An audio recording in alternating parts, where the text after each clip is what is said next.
দেড় মাস পর বুঝতে পারলেন স্বামী তার স্ত্রী একজন পুরুষ। একসাথে ৪৫ দিন সংসার করার পর জানতে পারলেন নববধূ আসলে একজন পুরুষ মানুষ। মেয়ে মানুষের বেশ ধরে দিব্যি সংসার করে যাচ্ছিলেন তিনি। পরে তো বলতে বলছি যে কোরআন শরীফ ছুঁয়ে বলছো, তো আমাকে দেখাইতে সমস্যা কি, আমাকে দেখাও। তো বলে নাকি যে আমার সাথে মানে কি বদজিনের আচর আছে, যেগুলো এখন দেখালে তোমারই সমস্যা। ফেসবুকে প্রেম করে বিয়ে করেন মাহমুদুল হাসান শান্ত ও সামিয়া। এরপর ভালোবাসার টানে সামিয়া চলে আসে শান্তর বাড়িতে। ফেসবুক থেকে মেসেঞ্জারে কথা বলতে বলতে এত দূর, আব্বুর কাছে ৩-৪ দিন একভাবে বলার পরে আব্বু একদিন বলছে যে আসতে যেতেছো, আসো আইসো কারিগরকে দেখে যাও। তো আব্বু আসার কথা বলছে রাত্রে, ও রাত্রে কাপড় চাপড় বসে তারপর দিন হচ্ছে বিকালে রওনা দিছে। এই কোরবানি ঈদের দিন সকালে আর কি ওখানে এসে পৌঁছাইছে। পরিবারের সম্মতিতে স্থানীয়ভাবে হুজুর ডেকে বিয়েও হয় তাদের, কিন্তু কাবিন রেজিস্ট্রি হয়নি কারণ সামিয়ার জাতীয় পরিচয়পত্র ছিল না। মেয়েটা আসার আগে আমার ছেলে বললো যে আম্মু আর মেয়ের পছন্দ করি, মেয়েটা আসতেছে। আমি কই তুমি কামাই রুজি করো না, মেয়েটা আনতেছ কিভাবে? তারপরে এলাকার লোকজন ডাক দিয়ে আর কি পরে রাত্রে বিয়ে করে দেওয়া হয়েছে।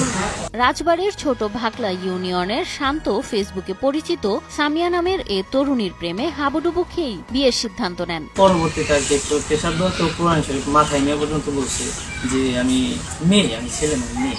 দেড় মাস শান্তর স্ত্রী হিসেবে ছিল সেই সামিয়া। কেউ জানতেও পারেননি নববধূর আসল পরিচয়।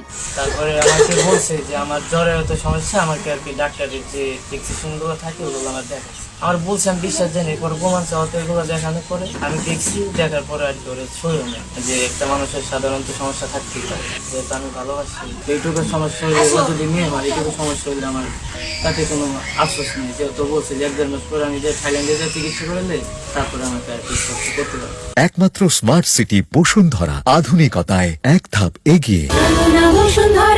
তবে নববধূর আচরণ ছিল রহস্যজনক, তাই ধীরে ধীরে শান্ত ও তার পরিবারের মনে সন্দেহ বাসা বাঁধে। ছুঁতে গেলে আমরা ছুঁতে পারি। পরবর্তীতে আমার মনের ভিতরে একটা সন্দেহ ছিল যে ও আর কি নিয়ে না হচ্ছিল চাল চলন, কথা বলার ধরন, তারপরে যেমন ভাবে আমার লগে আর কি ব্যবহার করতো।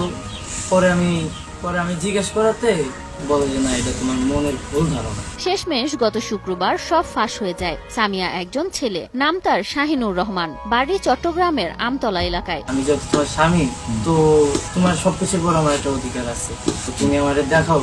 তোমার দেখাইতে কোনো লজ্জা নেই, আমি কারো কাছে বলবো না। তোমার ৫-৬ দিন আগে আমি ওরে হাত করে ধরছি, ধরার পরে ও কারো ঘুম ছিল, ওরা ধরার পরে চেতন হওয়ার পরে মনে করি না আমার সাথে ঝগড়ে গেছে, আমার কলার দূরে টানাটানি হাত ধরে মারছে। ছেলে হয়ে